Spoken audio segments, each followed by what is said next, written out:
So, right, I'm just recording it again, people. Here we go. Thank you.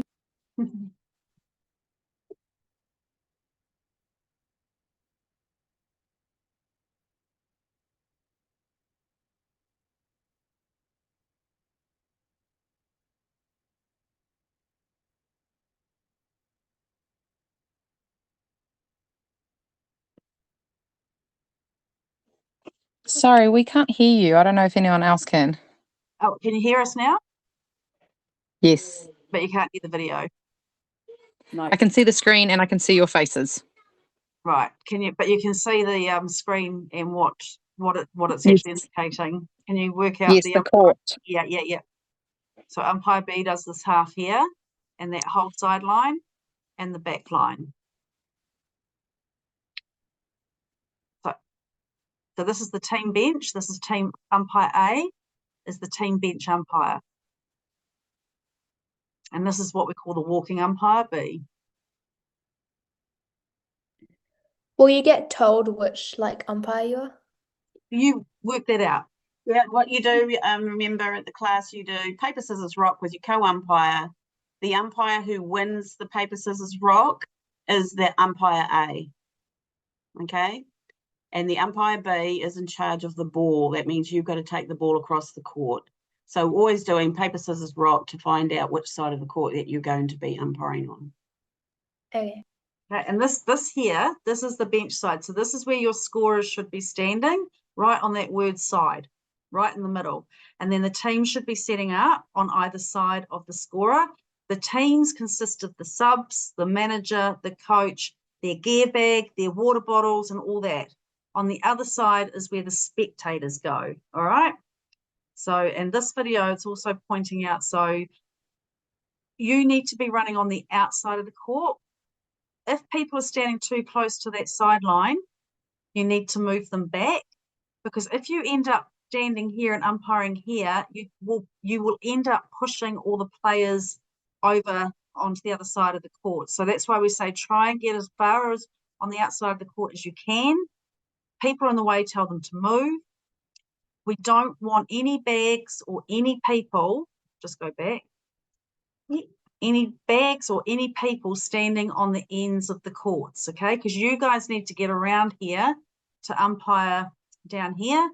And if there's obstructions in your way, it's a health and safety issue. So you can have every right to just ask politely to the teams if they could move their bags, or if there's parents who are standing there, to ask them go and stand on the spectator side. But if you don't feel comfortable doing that, you can get someone to go to the control room and we can sort that out for you.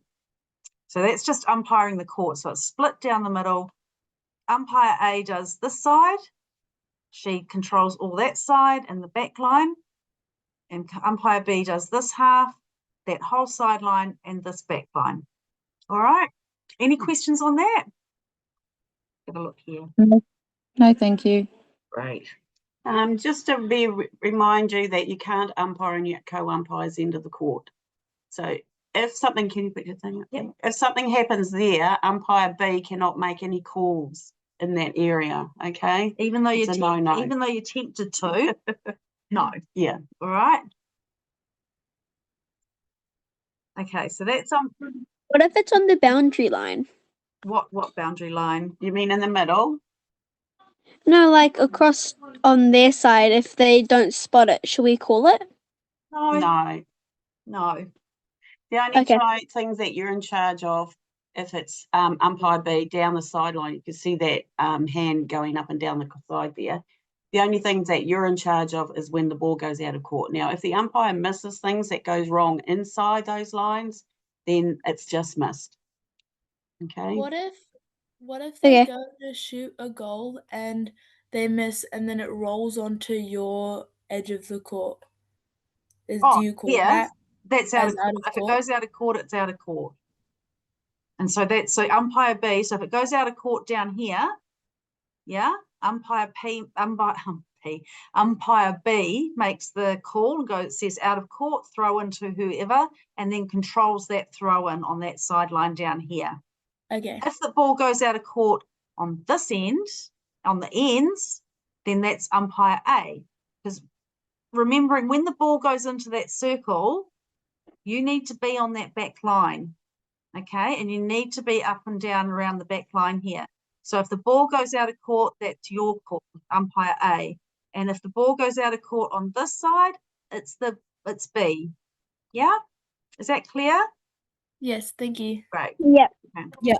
So this What one here, this one umpire here too. So if there's a question about the score, or if you like, if the B umpire sticks her hand up the other way from the A umpire can turn around to the scorers and say who's got the next centre pass. Yep. Okay. And what was the other question? What happens if the other umpire calls something that happened on your side? Just Just let me know when I'm coming around that, because sometimes I do find that my new umpires think that they're helping by making calls there, but it's definitely not. That umpire might be playing some advantage or something, and so therefore we just generally stop the game. So just let me know. So definitely is a no-no, and if you see me coming around to the courts, just mention it to me, and then because that's part of my job is to coach the umpires as well. So. And it may not be Sharon, it might be me, or it might be someone from the control room. We usually wear the red vests, or I tend to wear a black staff jacket or something. So you can ask any of those people, and they'll be able to help you. I was just wondering, does umpire A take the side of the court team won from the draw? Well, no, because you're usually allocated to a team. So the teams, we're not too fussy about where the teams stand on either side of the scorers, as long as they're on that side of the court and they're not over here.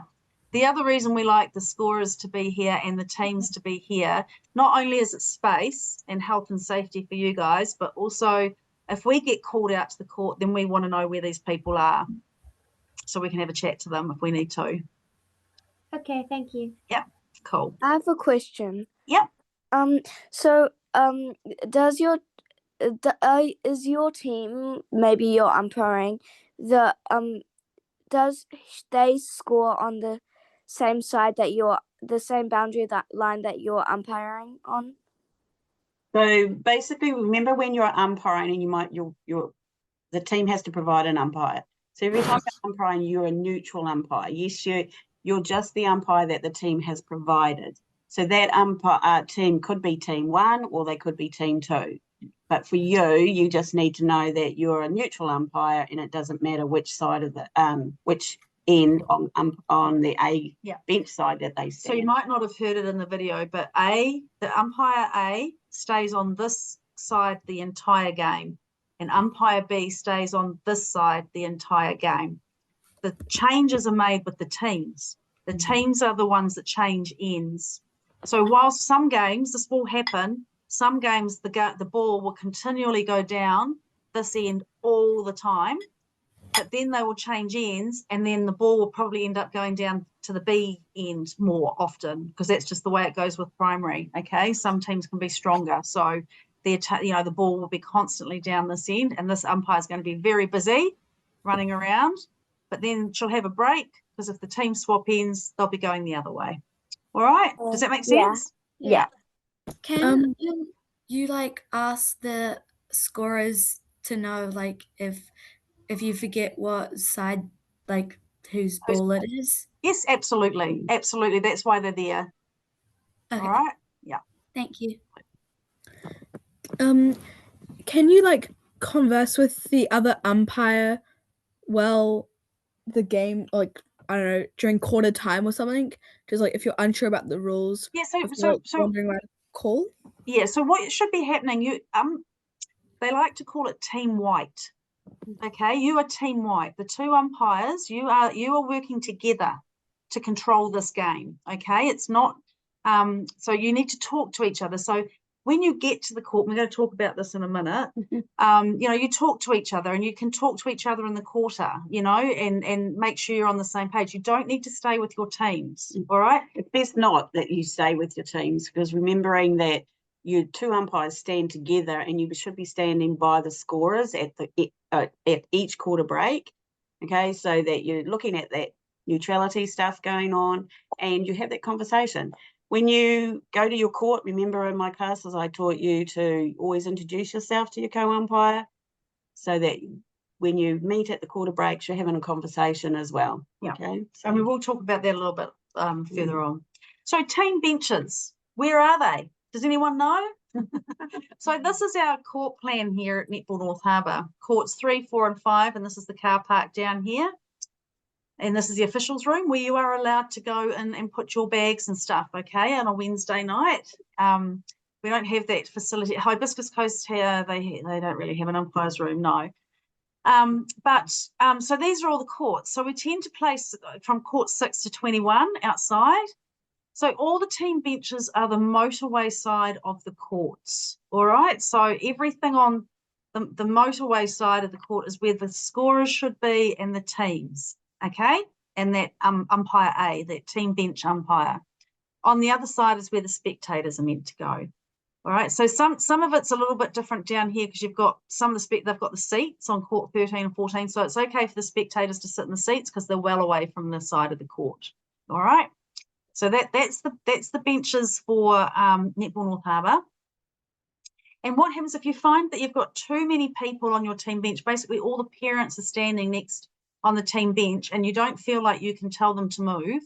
Just, and we're going to talk about this later, you'll have a support person, hopefully, or someone that you can turn to and get them to come to the control room, and we can come out and ask them to move. As Sharon said, she's walking around the courts a lot, and I walk around the courts, and so do other staff, and they will also see that happening, and they may ask parents to move as well. This is Hibiscus Coast. So if anyone's doing Hibiscus Coast, this is the bird's eye view looking down at the courts. The building's over here. So this is slightly different, courts 1 and 2. Now, I don't normally put games on court 2 because it's the one that gets very dark at night, but the bench is next to the fence, next to the trees. But for courts 3, 4, 5, and 6, the bench is on the other side. So this is the football ground. So you're meant to be the football side of the courts. That's the bench for Hibiscus Coast. And if you're umpiring at Westlake Girls, the undercover courts, they've got 4 courts, 1, 2, 3, 4. The desk is normally situated here. This is where the toilets are, and this is where the car park is when, and the teams enter.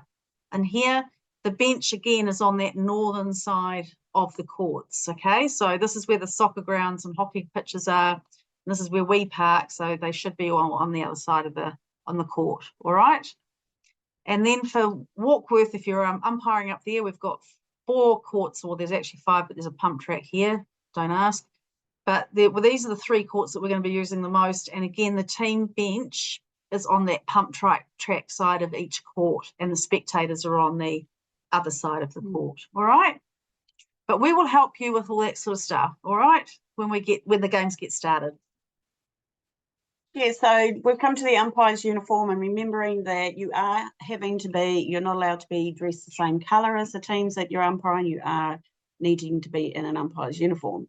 So as it is there, umpires need to wear white. Any white t-shirt will do. Bike shorts or skirts are okay. Oh, sorry, carry on. Keep going. Just fiddling with this, yeah. If wet or white jacket is preferred, you can purchase this from our SAS uniform shop here at Netball North Harbour. Appropriate sports footwear is to be worn. No slippers or Birkenstocks. Remembering that you need to look professional. And you need to look like you're keen to be there. So that's why we say you need to be in a uniform. Players play in a uniform, umpires umpire in a uniform. Long hair tied back so it does not get into anyway. So you're kind of looking, as you can see in the picture there, the umpire, she's pretty happy. No phones. Okay, your phones do not go with you to the side of the court, and it's just so that you don't tempted to use it. Yes, and if you have your friends come and talk to you on the side of the court, just ask them to wait till the game's finished. Cool. Yeah, it's good to tie your hair back because if you've got long hair like most of you do, and if it's windy, you don't want to get it all in the way so that you can't see what you're doing. I have a question. Yep. Does umpire A always ref the right side? Yes, you always umpire to your right. Okay, thank you. Your umpire equipment, is your whistle, your hair tie. Now this is for your centre pass direction, so that you are showing the teams whose centre pass it is. Have a water bottle with you and a white jacket if it's getting cooler in the evenings. Make sure your shoelaces are double laced. You know, they come undone. It's nothing worse than an umpire's busy tying up shoelaces and the game is already commenced, all going on, and they've shot goals and the umpire's not down there. So just make sure those things are done. And once again, it's a safety issue. We don't want you getting hurt either. Any adjustments to clothing need to be made in the breaks. Yeah. So your eyes should be on that court all the time. Okay. Even when the ball's down the other end of the court with the other umpire, you still need to be watching just in case she asks you something and you've missed it, or did the goal go in or something like that. All right. So don't take your jackets off in the breaks and things. Just a quick question. When you said that you could get someone from your team to go to the control room, who Yeah, would we'll that talk about be? that. We're going to talk about that a little bit further on in more detail. So yeah. Okay. I also have a question. Yeah. When you say the white jackets, like, is there white jackets that we buy? Yes. So there are white. So SAS Sport here at Netball North Harbour, there's a shop. You know, where there's not the back of the courts, but around the front of the car park. There's a shop in there, and they've got a lot of white jackets. So if you're looking for a white jacket, that's a good place to go and find one. Yes. Okay, Part of your kit, but pretty much is that you provide your own jackets and stuff. So yeah. Can you also buy whistles at that shop? I sell them here. I do have them here, and they are in the control room, and they're When- $10. Yeah. When can we buy them? At the control room, so we have the handheld whistles like on this photo here, and they're $10. So you can get them at Netball North Harbour here, or at Westlake, and at Hibiscus Coast have some, and Warkworth also have a little bit of a supply. But if you wish to buy we have FPOST here at Netball North Harbour, but we don't have it at Hibiscus Coast, Junior Netties, or Warkworth. So just bring $10 cash if you need to get a whistle. Now, it's good to also have more than one. Because you should have a bag. This is I was an umpire, right? So a little bag where you have your whistle and your hair ties and stuff like that. So that it could be a little pouchy thing that you put those in. But sometimes you might forget to pack a whistle. So if you've got your school bag and you come from school like this is a little pouch, like something like that you can put your hair ties in and your whistle, and they're always in a safe place. And then if it's netball night, you can put them in your bag, your school bag, or whatever bag it is that you bring to netball, and you know you've got them. But sometimes you forget. So we don't lend out whistles because of health and safety, obviously. But you might want to get another whistle sometime and put it in your school bag. I don't know if you come from school, so that you've got a couple of whistles in a cup, or in the car. If mum or dad takes you to the netball courts, you've got one in the car that if you forget your pouch, you've got another one. So that's always a little tip, isn't it? Yeah. I have a question. Do you also have to wear white pants or just a white jacket? Just a white top and black would be best on the bottom. You got black tracksuit pants or black leggings or black shorts. That's fine. Okay, thanks. When is the uniform shop or that SAS shop downstairs open? Good question. Yes. We don't know. They've got very varied open hours. The best thing is to probably go onto their website and out their opening hours, because I know they are open some evenings, and they are open during the workday as well. And I think Saturday mornings are open 10 till 2. They don't know that for sure. And on a Wednesday, usually 6 o'clock is their closing day on a Wednesday. Perfect, thank you. But they do have a good supply of them. Wait, does the centre pass change every single goal?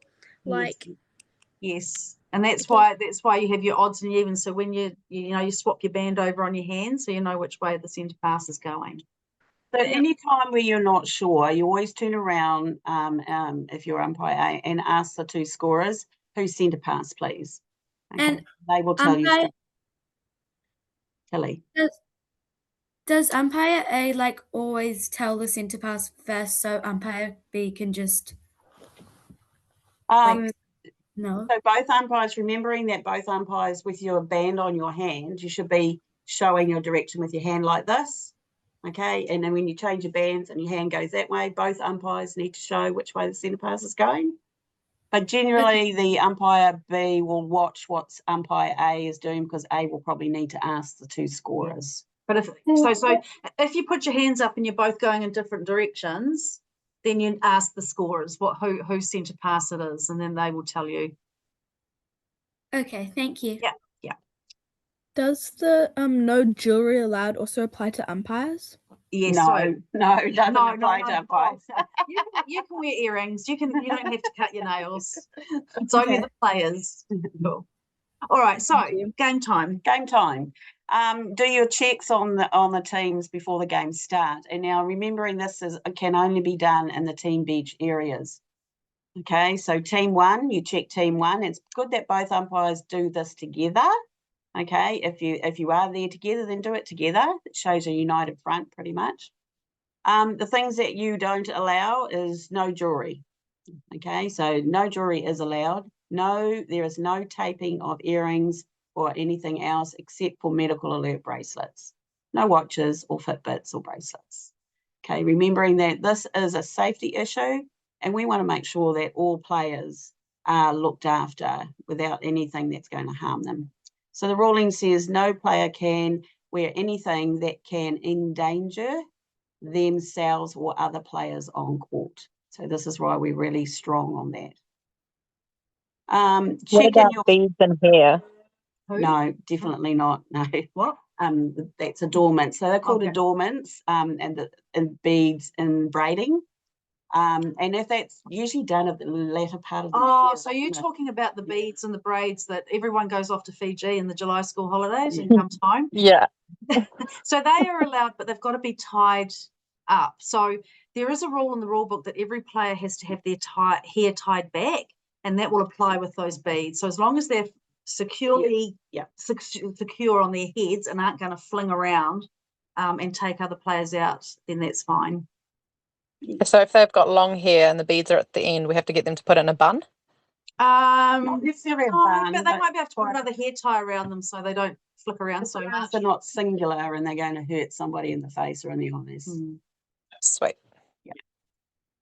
And the other thing that you might get sometimes is their plaster casts and things like that. So definitely not hard plaster cast, but the soft ones are allowed. Like some that might have them around their hands or around a wrist or something. They're okay because they don't hurt other people.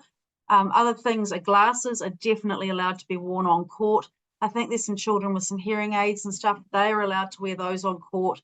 It's just mostly things where, I mean, the hearing aids, I think they might even be wearing some headbands to help, not get wires or anything caught, but it's anything that players can get fingers into and then rip. That's the sort of stuff that, but it's mostly just jewelry and adornment. And bearing in mind, these are just accidental things. It's not things that be deliberate. So a medical alert bracelets, like they're allowed, but they need to be taped. Yeah. Are umpires allowed to wear like a wrist splint if they have an injury? Yeah, absolutely. Absolutely, Yeah. yes. Yeah. Thank you. Check in with your fellow umpire and make sure you know what team has the centre pass. So that's what Darren was referring to before. So, introduce yourself, say hi, do your little, like, who wants to toss up to who's going to be umpire, team bench or walking. Yeah. Make sure you have a ball. Okay, it's very important. When you do your team checks, always ask the team where's a ball. So you've got a ball to provide to get the game started. Okay. Make sure the scorers are in the middle of the court and they know who has the centre pass. And check in with the scorers if you're unsure of the centre pass during the game. And if unsure of anything, send your support person to the control room for help. Right. So a little bit on the support person. So because you guys are all young and you're children, we've got adults on the sideline. So what we think is a good idea for you guys is if you have someone that you can turn to if things don't go well for you. So it could be your parents, if your mum or dad is down there as well, and they're just, you can sort of say to them, can you go to the control room and ask them someone to come out because you know, there could be comments on the sideline, or it could be the other umpire is umpiring in your half or doing something like that. It could be a friend, or it could be even somebody in the team manager or someone like that you know well. But because you can't go to the control room because you're managing the game, you can send somebody else and will come out. But please do it during the game, all right? We can't fix problems at the end of a game, but we can come out and see what's happening if it's during the middle of the game, all right? I think we might talk a bit more about that a little bit later too, but so it's a good idea to have someone there that you can run to if you need that extra bit of help. I also have another question. Yeah. When you say have like a ball, does the umpires have to provide the ball, or will it be? Nope. You just ask the team to provide a ball for you, so you have a choice. If you get 2 balls, you just check to make sure that the white. So we're just reading Sorry, the question. just reading. Okay. Right. Just make sure that it's correctly inflated. Okay, not a flat ball or anything like that.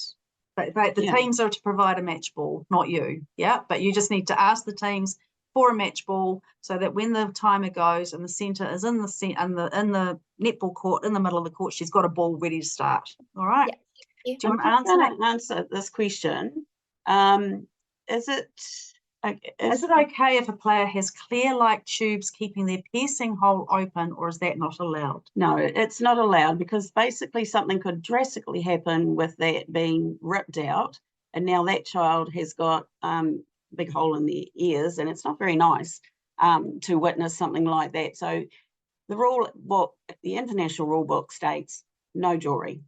Okay, so we're going with that as no jewelry whatsoever. Yeah. Safety first. Yeah. There's a lot of questions about those, but yeah, no, just no earrings at all. So I have sent out messages to the schools and to coaches and stuff like that. Do not get your children's ears pierced during the season. Wait till the end of the season. But if they don't want to take their earrings out, they can't take the court. And if there's any more issues with that, then again, send someone to the control room, or send that mother or father and their child to the control room, and we'll deal with it. Okay.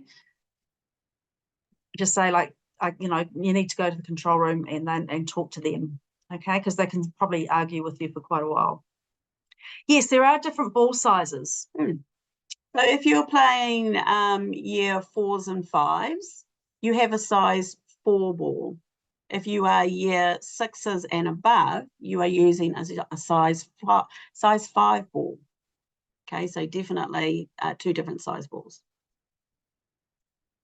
Okay, so how do we umpire primary? So these are the questions around, like, because obviously we've got year 4. A lot of those players have not really played before. They don't really know the rules. They don't even know where to go on the court. The same with some year 5 players will be exactly the same, and you'll find some year 6 players like that too. So umpiring new players and those lower grade teams. Now, when you get to a court, you can probably tell what is a good team and what isn't a good team. Like a good team will pass that ball very fast and very quickly down the court, and they will not make a lot of mistakes. A team that's not so skilled will be brand new. They don't know where to stand. They don't know, you know, they run with the ball because they don't know about the footwork. All sorts of things happen. So as an umpire, you'll end up doing more work with those unskilled teams than you will with the more skilled teams. And so when I say skilled, that they know what they're doing. So what we need is a flow of the game happening for these players. So things like footwork. Footwork is a big one. There is a lot of footwork errors in a team where people are brand new. So what we say, especially at the beginning of the season, the first few games for those teams is quite chaotic, especially the rotations, and it can be quite chaotic because they're doing the rotations. They also were goal shoot one end, and then they become wing attack, and then they go offside because they run into the goal circle. Okay, so these sorts of things are happening. But with the footwork, the big one is if they have the ball and they run with it, literally take a few steps, definitely call that. However, if they get the ball, some of them will stand there and kind of do these little steps. They kind of get very stressed and nervous, and and they'll do these little steps. You can let that go right at the beginning. Some of them you can see they'll do the 1, 2, and then they'll take a third step, but you can also see them trying to think as well about turning or whatever. You can let those go occasionally as well, all right? It's that running with the ball that we don't encourage, and you just have to tell them you can't run with the ball and all that, because it's really up to the coaches to coach them the footwork. But right at the beginning, they may not have just played for very long, okay? So a little bit of discretion is needed in what you let go and what you don't let go. We don't want the whistle blown for every single thing that may happen on the court for those kids, because the game won't flow. But at the same time, like if a child goes offside because they've just changed positions, they don't have the ball, just let it go. Say, wing attack, you need to get out of the circle. But if they've got the ball and they're the wing attack in the circle, then you can pull them up, say you can't stand there, and give the ball over to the other team. Held ball is another one, because they're so sort of new and nervous, and they sort of don't let go, they don't pass the ball very quickly. We sort of say for those new players, the young players, you can hold it up for within 5 seconds. So, and as an umpire, you're going to be doing a lot of teaching. So the throw-ins is a really good one in terms of teaching these players. So they'll stand behind the line, but often they will sort of jump into the court, with their footwork to pass the ball. So you just have to say to them initially, you've got to stay behind the line when you pass the ball or throw the ball back into the court. Okay. The other one is the centre pass. These kids who stand on the outside of the centre circle, and then I don't know what they're waiting for, but you guys are ready to blow the whistle and they're standing on the outside of the circle. Tell them to run back to the circle and go into the circle. All right. None of this standing on the outside and then jumping in. They need to go into the centre circle. They might do a little bit of a footwork when they pass the ball initially, but that's okay. What else? Any other rules you can think of? That's pretty good. It's mostly the footwork, the offside, the held ball. All right. So, lots of instructing from you. Now, yes, you can introduce the contacts and the obstructions and the standing down beside, but a lot of them won't even know that. They won't even know that they have to stand down beside. So again, you can blow your whistle again and say, wing attack, you need to stand beside the centre, okay? And you may even also have to say to them, when she's let go of the ball, then you can move. Yeah, because they won't even know that either. So, and you can walk onto the court to show them where to stand if you have to, and then get off the court and let them carry on with the game, because that's kind of the level at that really lower end and with brand new players. Remembering that this is about the first up to the 6 weeks, basically, where we are helping them. These is what I call allowances, because we want them to just play netball. After that, when we go into the competition, we take some of those allowances away, because if we keep letting them run with the ball or going offside or pass the ball within 7 seconds instead of 5, they're not really learning how to play netball as it should be played. So just remember that we are helping for a certain amount of weeks, and then we're going to tighten that up a little bit later. So I'm just having a look at some of these questions. So I think we've covered most of them. Yeah, the ball size, year 5 for year 6, size 5 for year 6, and size 4 for the year 4 and 5 teams. Or what about when they've been stepping and then they shoot and it goes in? Again, it's that little, sometimes it's because they're trying to turn around to face the goal and they might put in that extra little step. That's okay initially, because if they're brand new, you can tell if they've never played before, or and it's mostly the new players that they will do that. That's okay. But as Sharon says, when we get into the competition round and we get further down the track, then you can start pulling them up for stuff like that. Yeah. The only other thing is too, every team has 7 players, as we know, but they can take the court with 5 players. Okay, that is allowed to have 5 players. They can also play with 6 players, but the opposition does not have to take any players off. So if the opposition players have 7 and the other team only has 6, the other team does not have to remove a player, all right? But in grading, they can borrow from the opposition. If the opposition does have an extra player, that's okay. They can play for the other team. Because in the grading, there are no points, okay? There's no competition at that point. But when we go into the competition round, that is not allowed. It will be an instant loss by default if that happens. But if you're unsure about any of those questions, if you see us walking around the court, tap us on the shoulder or send someone to the control room, okay? Don't let the parents tell you because they don't always, are not always right, all right? But they can play with 5 on court or 6, but the other team does not have to change anything. So, yeah. Sorry. Do all these rules like apply for year 3s as well? Like, No, are they the same? no, because year 3s don't have umpires. They do at Pinehurst. I don't know about Pinehurst though, so I don't know what their rules are around. Okay. Yeah, but at our centre we don't have umpires for year 3, so they just play. Yeah, the coaches just let them play. Okay. Yeah. Now, ha- so if you're sorry. I have a question. So could we use like a coin toss instead of the paper, scissors, rock? Absolutely. Yes, absolutely. Whatever works for you. I have a question. Yep. If like someone's doing not like they're supposed to, like off the court, do we like call them or do we just like send someone to the control room? Are you talking about some sideline behaviour from adults? Like anyone. Oh, like anyone? If you don't feel that you can tell them to stop it and be quiet, you go send your support person to the control room and we'll come out and we'll see what we can hear and see. Problem is when we go out, they often shut up. No, don't say anything. They don't say anything. All right. But I'm going to talk about that a little bit later as well. Okay. Now, umpiring the more skilled teams. So now we're talking like, say, year 6s who have played for a very long time. And again, you will probably see if they pass that ball very quickly down the court and they make little steps, no mistakes, then you umpire them properly, okay? You pull them for the footwork if you see it. You pull for them for the offside if you see it. If they are penalised for obstruction or contact, they have to stand beside. They're not allowed to move. They're not allowed to talk, okay? So, yeah. Reset the penalty with that one there, remembering that. And a lot of players don't actually know that. If they've been busy doing that all the time, then you get an umpire that says, actually, no, you're not allowed to move or you're not allowed to talk.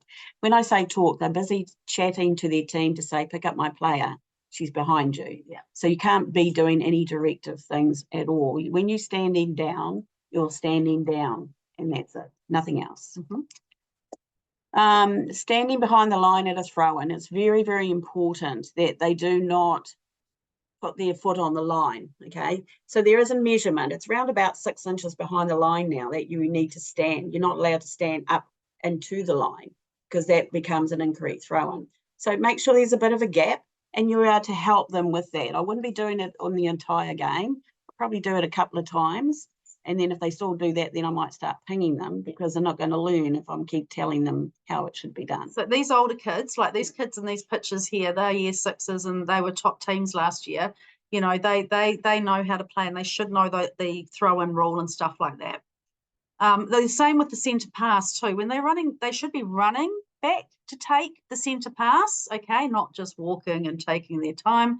But in this situation, if the players are not behind the line, you penalise them. You know, when you're ready to blow your whistle, the centre's in the circle, she's ready to pass the ball, but her wing attack and the wing D haven't got behind the line.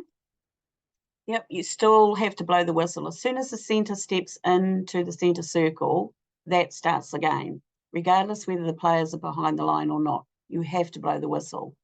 Okay, so that's the requirement there. I'm just wondering if they're if they're behind, like if the centre steps into the circle and then like the players, do you call breaking if it's like yes? If you stepped into the circle and then the players, okay, let me tell you the difference. Okay, breaking is when a player comes across the transverse line into the centre third before the umpire blows the whistle. That's what breaking is. And if a player who's moving back to get behind the line but isn't behind the line, that's just called not behind the line. It's not called offside. because that's an area they're allowed to play in. Okay. Okay, thank you. Okay. I've got a question here. What if someone does contact the shooter or something and then the quarter is over? So that question, so you're talking about like a shooter is shooting and maybe someone obstructs her. The timer goes, okay, and you blow your whistle for the end of the game. And if you haven't called the penalty is not taken. But if you blow your whistle before the timer goes or the other umpire signals the end of the game, then the penalty needs to be taken. Yeah. Does that make sense? Question. And all the players have to stay on the court. They're not allowed to leave the court until that shooter takes a shot at goal. I have a question. I've seen people do this, and I don't know if you're allowed to do it, but they throw the ball against the hoop and then step in. That's a good one. Yeah. At the hoop, yes. So the goal post, the padding, the goal ring, and the net are all equipment. So you can play the ball off any of those, and that will be perfectly fine. Even in a throw-in, and they count? Yes, provided Okay. they are inside the court before they touch the ball. Okay, thank you. They can't touch the ball when they're in the air and then land, because that means the throw-in's incorrect. Yeah. So it doesn't have to be like a certain distance. Yes, you need to be at least 3 feet, or basically, you need to be a certain distance away from the post when you're catching it, so that a player can try to intercept the ball between the post and your hands. Okay. How do you like know when to blow your whistle once the hoot is done? Like As soon as the hooter goes, you can blow your whistle. Okay, But and what it if doesn't you're- matter which umpire signals the end of the game, is it? No, it is actually. Oh, it is. Okay. Oh, she's going to answer that one. Yeah. Yeah. So if the hooter goes, then the end, the umpire whose end the ball is in is the umpire that's going to blow the whistle to end the game. Okay. Before it used to be anybody, but now it's not. And blow it loud so they can all hear, Yes. including the sideline. So if it's down umpire A's end when the hooter goes, then umpire A will blow it. If it's Okay. down umpire B's end, umpire B will blow it. What if they're like if they're in the middle of a shot and then they score the goal?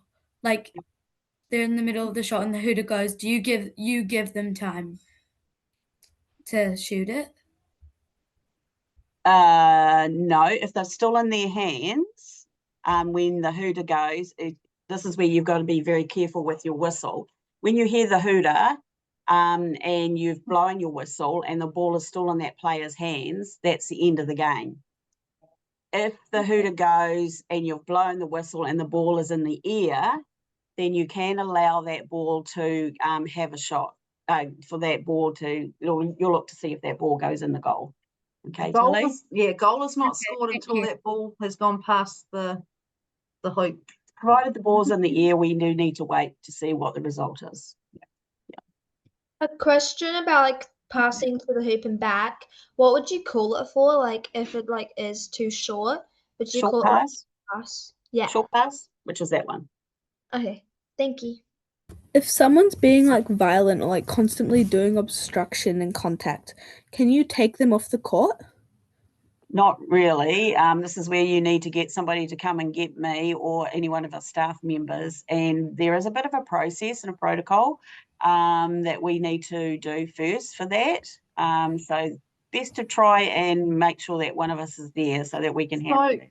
So the thing with primary, so this is where it gets tricky with primary, okay? So you've got children who are learning the game and some of them are not, like I say, very skilled. And so when they go to intercept a ball, they mistime that intercept and they will often bang into the player who's receiving the ball or has passed the ball. It's not intentional, but it is still contact. So you still call the contact. So they learn not to do that. If you don't call the contact, they won't learn that they can't do that. But yeah, often it's because they're just not very good with their timing to get the ball. But if it's constantly happening, you can send someone to the control room and we can come out and have a look and we can have a chat to the coach It could, just saying that this child, need to work on the timing for intercepting the ball or something like that. In primary, you very rarely see things done intentionally. It's more that they just, or they've gotten away with doing something for a very long time because they haven't been pulled up for it. Yeah. Yeah, thank I you. want to answer this question here. If there's an aggressive kid, can you tell their coach so they can talk to them? You're not actually able to have these communications with the coaches there. I would prefer that you did let one of us know so that we could do that for you. Sometimes there becomes a little bit of a pushback and it can be quite messy. Yeah. And so therefore it's better coming from one of us rather than you. Even if it's at the this is one of the things you can come to the control room at the end of the game about. You can come to the control room and say, look, I've just umpired Browns Bay 6-1, and they had a little kid, the goal attack, and she was constantly contacting and stuff like that. And so what we do is we have a book in the control room and we write down anything like that, and then we know that next week we will go out and we'll have a look and we can see if we can see that happening with that player, and then we will have a chat to the coach. All right. For us, it's about helping them to make some adjustments to their play. Yeah.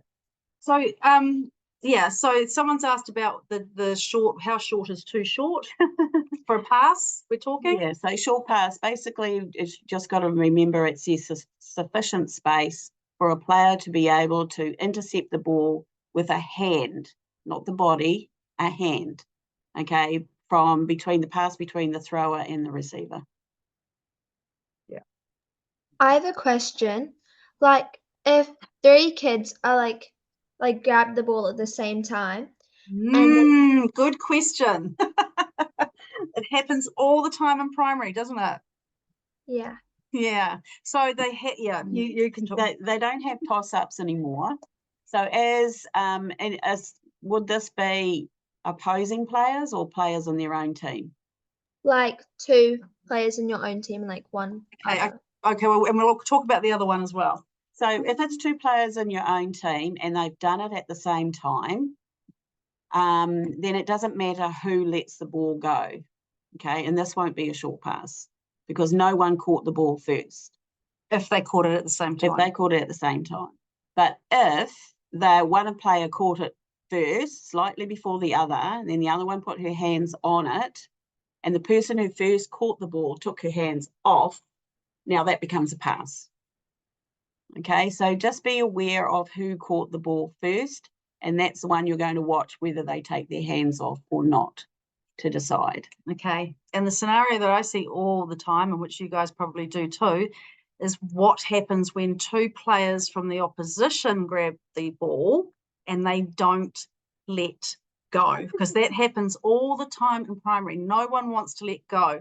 So what you have to do is try and work out who got the ball first. All right, blow your whistle straight away once you blow your whistle. So because what will happen, sometimes they can have a tug of war, and we've seen kids actually go flying because they haven't let go of the ball and the other kid's gone like this. So as soon as they start fighting over the ball, blow your whistle, because that will stop them fighting instantly. Yeah. And then and make a call who had the ball first. Even if you don't know who had it first, just make a call. It's not a contact or obstruction or anything. It's just like, say it was Browns Bay and Albany or something, you just say Albany ball, and then the player just carries on as they were. Yeah. So, but stop it straight away, because it can lead to a lot of stuff going on. And yeah, but as soon as you blow your whistle, they'll stop. Yeah. Is that clear? Okay. Any other little ones here? I have a question. What if someone what if someone literally pushes you over? You, the umpire? No, pushes a player over. Oh, well, that's contact. So you'd call the contact. Again, it would have to depend on the situation. Again, I don't think players would do that deliberately. It would be maybe they ran into them and then they fell over, so that would be contact. Yeah. Okay. If it's something more, then that's when you need to send someone to the control room, and we'll come out and have a look and see what's going on. Okay. What if the player was running backwards So like, and the ball was coming towards them, and they bumped into a player and they fell over, but they didn't have the ball. Would that be contact? Generally we don't sort of get too much involved with stuff. I mean, she was running backwards and she banged into somebody, didn't see somebody with there, so it's accidental. Okay, so provided she doesn't get hurt or anything like that, and whoever got the ball, if they've got the ball already, we just let play continue. She shouldn't be running backwards. I have a question. Yeah. Yes. I have a question. Yes, Lauren. Once if you grab the ball and then like you kneel down and then like you trip over. Yep. And then you step up again. Oh, and you step Would that up. be stepping? No. So if you grab the ball and you fall on the ground, you are allowed to stand up and pass the ball, but you cannot kneel or sit on the ground and pass the ball, because that's incorrect playing of the ball. Oh, okay, thank you. All right. I've got a question. Yes, Celia, sorry. If the parents say to keep an eye on a certain player because they've noticed something, what do we do? There's that communication coming from the parents sort of thing there. You can choose to ignore them.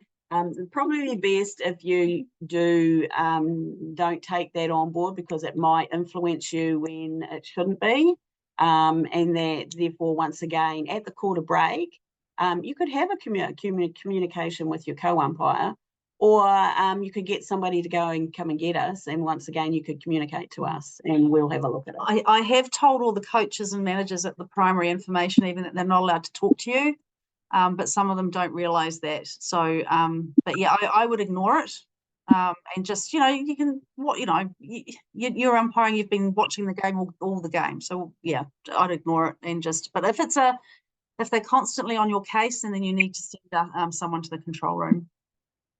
Now, Okay, thank you.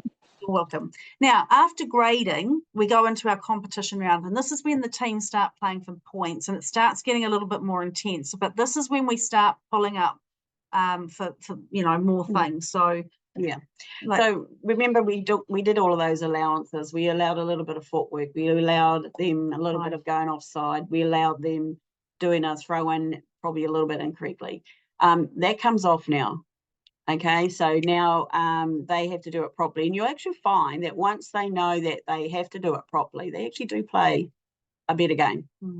Okay, so just keep that in mind there, that yes, while we're doing allowances, it's not for the whole season. Yeah, and remember that kids won't learn if they don't get pulled up for things. Yeah, so if they're constantly footwork, then call them for the footwork, and hopefully they will learn. Sometimes you might even hear a comment from a coach or a parent going, that wasn't footwork, or why are we all of a sudden being pulled up for it?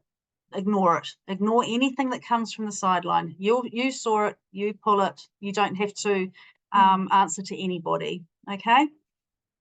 I have a question. Yeah. What if there's not enough people, only 4 people, when the game starts? So that is called, if no more players turn up, basically the team that only has 4 players, it's a loss by default to them. But what needs to happen is that both teams or coaches or managers need to go to the control room, and because we need to record it. And so we need to know. They can't just go home. But if there's only 4 players, and talk to your other umpire and all that sort of thing, then the game is null and void, and the team that couldn't provide enough players loses by default. But they need to go to the control room. There is a time limit on that too, so it's 5 minutes from the time that bell starts at the beginning of the quarter. They have 5 minutes to get their players there. If at the end of 5 minutes they are not there, that is the game. It's finished. Yeah, but everyone needs to go to the control, and they know this too, the adults, hopefully. Okay. So in the competition round, there's also some other rules that you need to be aware of, which are just, for primary. So we talked about in grading games, they could use a player from the other team if they wish, and if the opposition team is happy to lend them another player. Okay, they are under no obligation to do so. But when we get to the competition round, there is none of that. Okay, the schools have to play in their school teams with their registered players. All right. There is a loss by default if there are 2 boys in the goal circle together. So don't know if we've got many teams with 2 boys, but it does mean that they can't play goal shoot and goal attack together, and they can't play goal keep and goal defense together. All right. So if that happens, again, if you're not sure, send someone to the control room and we can come out and have a chat and talk to everybody. So here's that rule about if teams cannot field 5 players 5 minutes after a game time starts, that's also a default, but we have to go through to the staff. So at Junior Netties, Warkworth and Hibiscus, the control room at Hibiscus, but the desks at Warkworth and Junior Netties, they need to go there and let them know. Yeah, like I say, if you're unsure of anything or an adult tells you something you think is not quite right, check it with Sharon, myself, or any other staff at the courts, okay? We've got some more questions coming. What if there aren't enough people? We've talked about that. Yeah, so we just talked about that. Yeah, cool. That's good. You've just been having a little chat on there. That's great. Okay, so yeah, the support for umpires. So we've talked about having that support person. It is really important that you have somebody there if things get tough or you don't feel happy or unsafe or anything like that. You come and get someone to go to the control room and we will come out. But make sure it's, if you can, during the game. All right, especially if it's something to do with a player on the court or something like that. However, we're happy also if you want to report something at the end of the game, if you hear comments from the sideline, because sometimes these things happen in the last quarter. If you get lots of comments from the sideline, or I don't know, something happens, we do welcome you to come to the control room or go to Sharon and tell her, and we will make a note so we can go out and keep an eye on that team. I'll let you into a little secret. I do have a couple of naughty courts at Netball North Harbour and at Hibiscus Coast. So because what happens with this little red book that I have in the control room, if we get lots of complaints about one team, then that team goes in the courts that are right outside the control room, court 10 and 11. Those are my naughty courts, okay? So that's so that they are near and close to where we are and we can see what's happening. So you're not too far away from help there. But yeah, so that's a little secret. Don't tell the teams that. But that doesn't mean that it's happening every week or anything like that. It's just the way that it's yeah. But yeah, so like report any inappropriate comments you hear from the sideline or directed to you or your fellow umpire. Please let us know, or Sharon, okay? Like I said, we walk around the courts quite a bit. We might also give you some coaching. So we might see that, that there's something you could be working on. Don't be offended if we come up and do that. That's just trying to give you some help to improve and get stronger as an umpire, especially if you're wanting to go on and do higher grade, what do you call them? Qualifications. Oh, yeah. Boys are allowed to play, and you can have up to 3 boys on the court at once, okay? They can be anywhere on that court. There's no rules about that. It's just that they can't be in the circle together, okay? You can't have 4 boys on the court, but you can have 3 boys on the court. This might be a bit random, but why is that about the boys' rule? I don't know. It's actually a rule that's been here at Netball North Harbour for a very long time. I mean, boys do tend to dominate the court quite a bit, and I don't know if you've ever umpired the boys, but they get very jumpy as well. So they love to jump and they love to throw the ball over a third. So yeah, it's just, I think it's a women's sport, always has been a women's sport. Yeah, and that was a rule that was introduced a long time ago. It has to be 4 females on the court. Yeah. I mean, there is a men's netball now, but that's all the men are on the court are men. Yeah. What would happen if you had players swearing to the opposition? Not very good sportsmanship, is it? Tell them off. And that there, if you hear it, if you hear it, then you can say that it's inappropriate. You can give them that information. Make sure the wording is inappropriate. It's not necessary on a game of netball. If it continues, then obviously, then we need to know about it so we can come out and we can have that. Sometimes players get frustrated with themselves, and they might be actually be quite loud. They might be actually swearing at themselves. And that does happen, but some people might feel that it's actually intended towards them. So we do have to be very careful with that there, but definitely it's not something that we encourage. If you don't feel like you can talk to or say anything to the people that are doing the swearing, please come to the control room or go to the desk afterwards and report it so we can make a note of it and we can keep an eye on that team for the next games. Yeah. Okay, thank you. Okay, just one other question, one other thing that I'm going to bring up, which happens quite a bit, and that's substitutes. Okay. I explained all this to the coaches at the primary information evening. Team changes and substitutes should happen only at the quarter break or the half time. Okay. They should not be making any changes with players on the court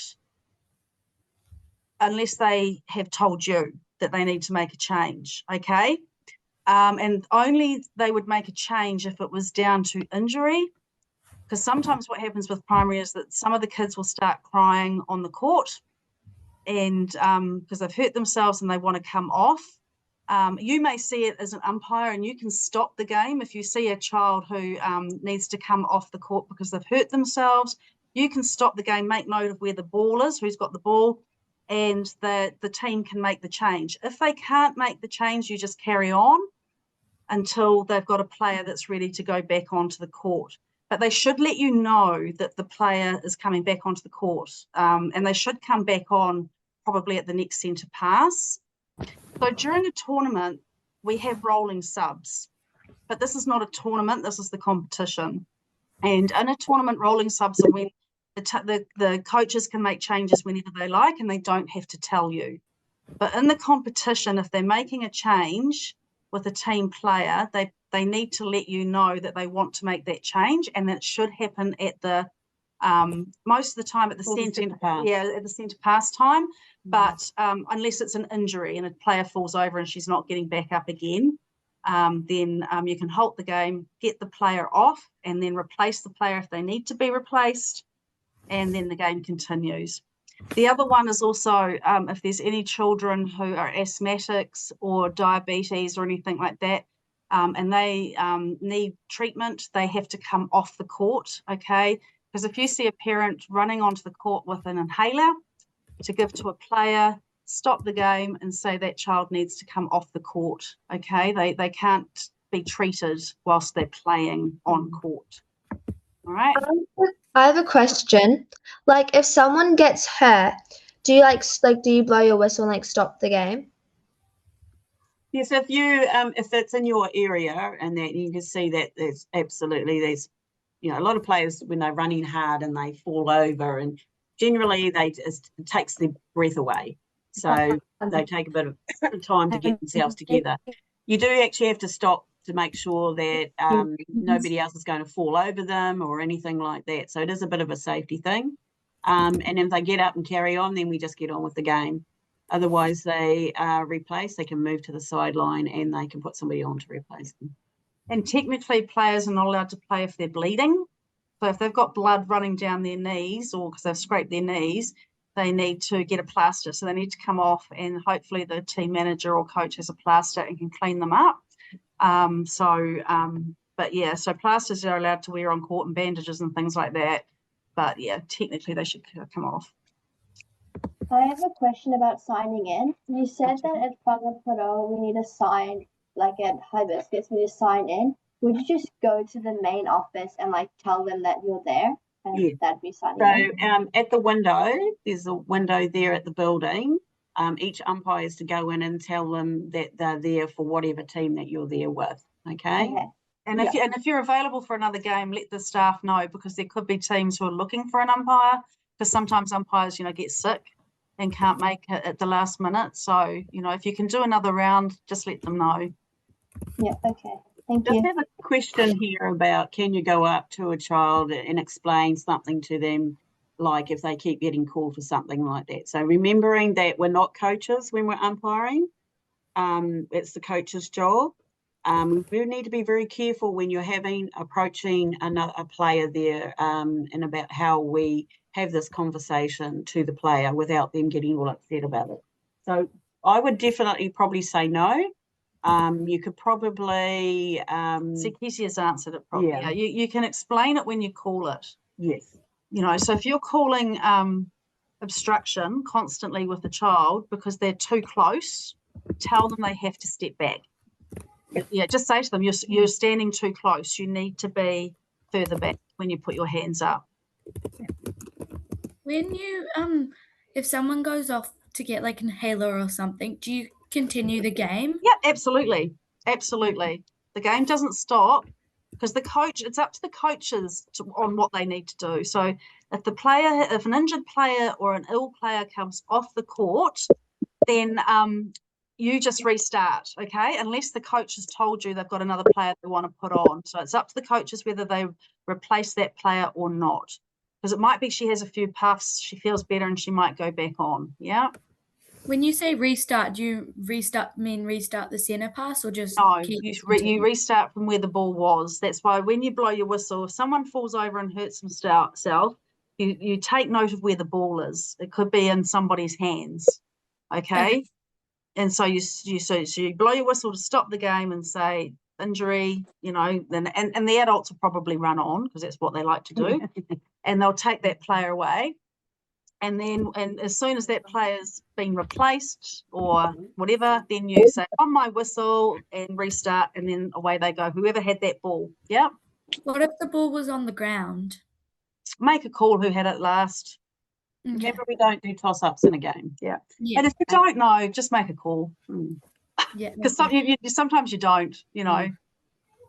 Back to the thing where there were two boys in the shooting circle. Yep. What if there are 4 boys on the court when there are only supposed to be 3? Do they have to do you stop the game and tell one of them to sub off? I would, again, one of the things where you can go to the control room and we can talk to the team, because it's possibly that the coach doesn't know that rule. Okay.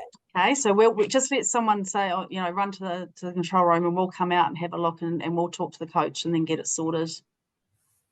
I was just wondering, when do you do your long whistle? Your long whistle. Yeah. Okay, so remembering that at the beginning at 30 seconds, we have a medium whistle roll, and then it's that's the warning whistle. The second warning whistle is a long whistle roll, and then to start the game, it's a long whistle to start the quarter. That's when you use it to start. And then in the middle is just a normal whistle? That is roll? correct. Yes. Okay. Make your whistles you. nice and loud, yeah, because half the problem is if they're not loud enough, the children don't hear you. Because, you know, children, like, they get very focused on the ball or focused on the game, and they kind of forget other stuff around them. So that's why you need to blow it quite loud so they hear you and you Okay. can get the attention. I have a Okay, question. thank you. I have a question. What happens if the other umpire is favoriting the other team? Really obviously. Now, what do you mean? Do you think they're being a bit one-sided? Yeah, they're being biased to the other team, they're only really calling for the team, your team, your reffing. So basically, once again, that's unfortunate, and you know, I get a bit sad when I see that, because when we're umpiring, it is about neutrality and making sure that we are umpiring the same for both teams. That would be something that one of our staff members would have a conversation with that particular umpire, hopefully while they're umpiring, so we can help them to understand that both teams are doing those sort of things and not just one team. Sometimes the umpires feel that because they're the team that the school that has picked them to do the umpiring, that they feel like they don't pick up anything that their team is doing wrong. They feel it should always be the opposition. And that's where, if you come to my classes, that's where I show you that you actually have to make the calls for both teams, okay, not just one. But So if you have, again, any questions or issues like that, go to the control room and we'll make a note and we can go and have a look. Yeah. okay, thank you. Oh, If you blow the whistle, your other umpire blows a whistle and it's not loud enough, and they keep blowing it and it's not loud enough, can you like blow it for them to like help them? Well, if they've blown it and the game has continued and they haven't heard the whistle and they're closer to you, you can blow it, but you must say the other umpire has blown the whistle and go back and listen to the other umpire. Okay? Yeah. Yeah, it is about you helping out and making sure the players just don't ignore that other umpire. You are working together. You just say, stop the game. The other umpire's blown a whistle. Take the ball back to where that was. There was a question about who pays you. You actually get paid from the team that you umpired for. So if I have allocated you to our team and you've got an email from me saying this is your team for today, that is the team that's going to pay you. Okay. I've got a question. Yeah. Back to the boys in the circle. What if they're from the opposite teams, like goal shoot and goal keep? That's okay. That's all right. What we're meaning is that boys from the same team, you can't have them two in the circle. You can have opposite, like one from each team. One's a goal shooter, one's a goalkeeper. Yeah. There's a question here. What if the injured player can't get back on? Again, that's not your problem. You just manage the players on the court. That's the team managers and the coach's decision as to what happens to any injured players once they're off the court. You're just stopping the game if a player falls over, can't get up, or is lying on the ground crying or whatever, so that no one else falls over them. So you just stop the game, and so that the adults can deal with the child, and then you restart. Okay, so but if the child comes back onto the court, they should let you know, and it should be done at the centre pass time. All right. Do you get paid for every game you do? You get paid for every game you do, yes. Yeah. Okay, so going forward, Sharon, I mean, obviously lots of you have done Sharon's classes. $10. Yeah, so just need you to know that here at Netball North Harbour, for primary, year 4s, year 5s, year 6s, year 7s, year 8s for intermediates, the cost to pay an umpire is $10. It is not 15, but some schools are different. If schools wish to pay you more, that is up to the school, but the Netball North Harbour fee is $10. Okay.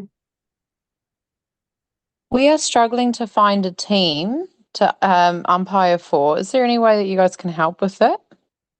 Just be doing. Can you umpire on Saturdays? I've got junior netties over on at Westlake Girls High, and I've got 12 teams that I need to find umpires for. So the game times there is 8:30 to 11 o'clock. 11 It's o'clock. about midday. So if anybody would like to do that, if you could email me, sharon@netballnorthharbour.co.nz, and let me know. I will be doing these allocations tomorrow because I do need to let the umpires and teams know that they are covered. So if you're free on a Saturday and you're close by, that'll be great. Just contact Sharon. I've got her email address up here on the screen at the moment. And also, like if you're wanting to go further with your umpiring, if you've been umpiring for a while, it takes at least a season, okay, to go for your junior badge. But contact, if you're interested in that, and also, Sharon will be coming around and assessing umpires and things like that as well. So, but just have it's a good thing to sort of work towards one day. And remember, it's a game for all. You're going to get different sizes and shapes on the court. This was a year 5 game, and you can see the difference in height between these young players. So that's why the rotations, we do that with the year 4 and 5, so they're not always with the same player. Has Belinda got a question?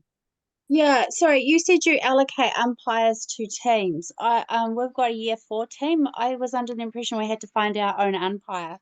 Not very often. I don't do it very often. I just I do have some teams that really, really struggle. And sometimes I have girls who let me know that they haven't found a team, and so therefore I can marry that up. But it's not something that so if I can get that umpire married up with that team, then they're with that team for the year, sort of thing. Yeah. If it works out. If it works for them. Yeah. We play Hibiscus, and we want an umpire. Okay. So have you talked to your school? No, I've been on a lot of Facebook groups. I mean, I will do it if need be, but as the weeks go by and see. Belinda, seeing can you send me that email, because I do have a couple of girls who live up there. What day do you play? We're year 4, so we'll be doing Thursday. Okay, so I do have a couple of girls that have expressed interest in doing a second game on a Thursday. So maybe we can help that out. We can work that out. That's a good question. What happens if like the other team like doesn't have a ref And that's exactly the one we've just read. Yeah. Generally, if you're down here at Netball North Harbour, I have some girls sitting here in the officials room waiting for their game in the next round. They're quite happy to usually go out and we put an umpire on that game. At the other ones there, like at Hibiscus Coast, you always need to let the control room know, because the ladies there know if there's somebody who's asking for a second game or asking for a game. They could be just sitting there waiting for a game. So you need to let them know about that. If not, then the end it becomes where somebody will need to pick up the whistle and help the other umpire. And often it's us. Sometimes it's us, the staff, that go out and actually help. So but if you don't have another umpire and they don't have one, then send someone to the control room. Don't go yourself, because you need to stay with your game. You can start the game on your own, and then we'll find one as soon as we can and send them out to your court. Okay. Saskia, what's your question? I was just wondering, it's replay ball like straight away if they bounce it once or like twice, or how many bounces is it before replay? It's incorrect playing of the ball. So basically, if you bat the ball, that's called replay. If you catch, drop, and pick it up, it's called repossession. So there's a little bit of difference now. It's changed quite a bit. But if they do 3 things with the ball, then it is replay ball. Some of these questions about those umpiring things, like if you're at the courts, ask the control room staff or ask Sharon if you see us floating around, and we'll be able to help you more with those. But yeah, because it can be a little bit tricky, that one. Yeah. Thank you. Elliot? So if you're just waiting for your game and you do another game, will you get paid? Will you get paid? Will the team pay you, or like Netball North Harbour? No, that doesn't come from us. It actually comes from the team. So sometimes the teams get here and find that their umpire is sick or she hasn't been able to get here. So therefore we push out an umpire, and that the team pays that umpire that we push out for their replacement. What if they didn't know it's a new team and they didn't know they had to have an umpire and they don't have any money? You come and tell us and we'll chase them up. You go to the control room and we'll make a note and we'll follow up with the team, and they can bring the money the next week. Okay, thank you. But we just need to make sure we've got your name as well. Ruby?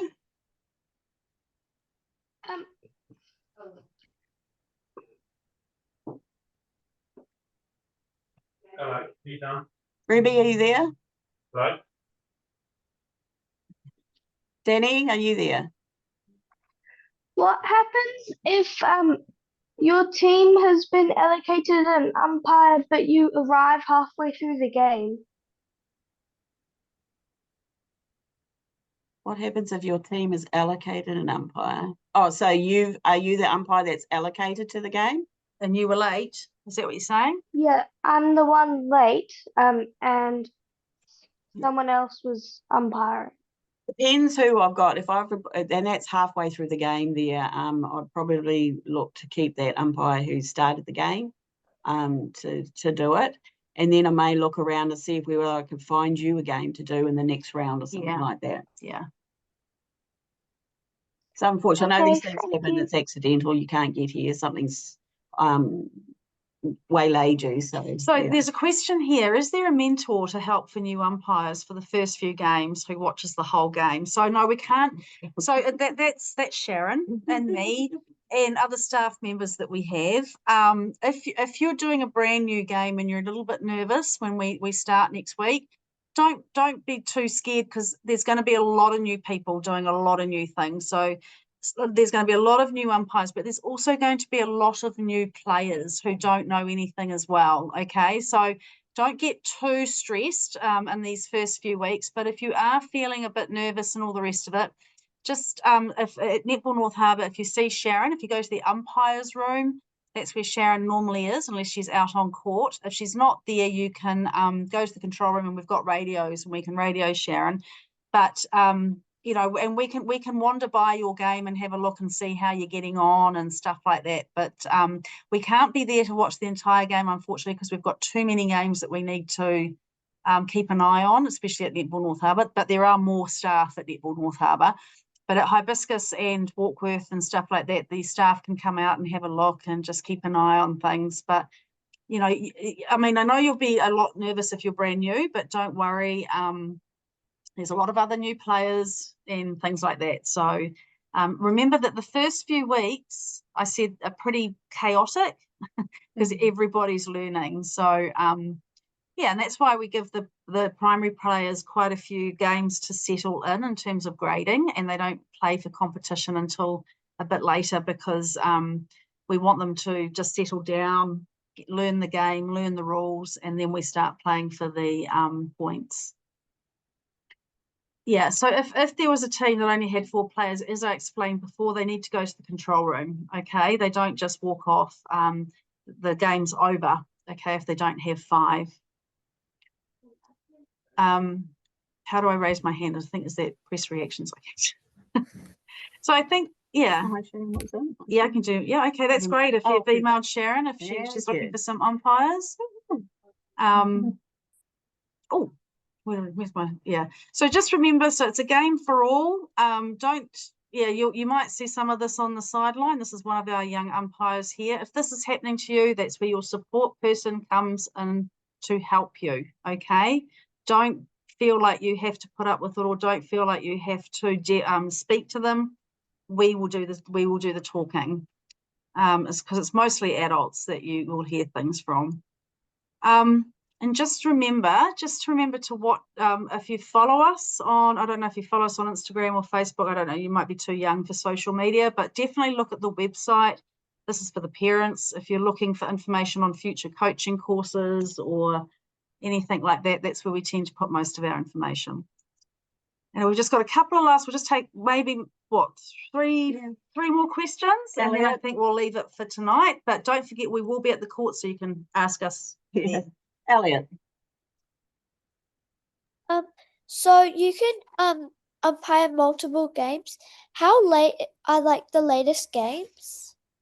6:30 is the last round on a Wednesday night. Are you talking about Netball North Harbour, Northcote? Yeah, 6:30 is the last game. Well, that's year 6, but year 5s tend to finish about 5:40. And year 4s, there's only 2 rounds on a Monday, 4 o'clock and 4:50, and then they're done. Okay. Yeah. I wouldn't recommend doing, you can do big, lower graded year 6 teams, yeah, if you're brand new. Yeah. Isabel?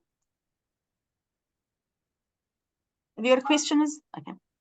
If there is 5 people on a team and one of them has to leave for an injury, is there a certain amount of time that you should wait to see if they can find a sub or whether that injured person can come back on?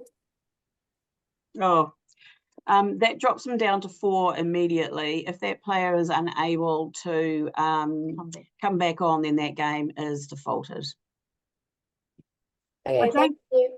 Yeah, I don't think that's going to happen. You very rarely see 5 players, teams playing with. Well, you do see it occasionally, but most teams manage to get 5 players together because they might borrow some from another team, from one of their other school teams. But there's very rarely that happens. Isabel? That was Isabel. Oh, okay.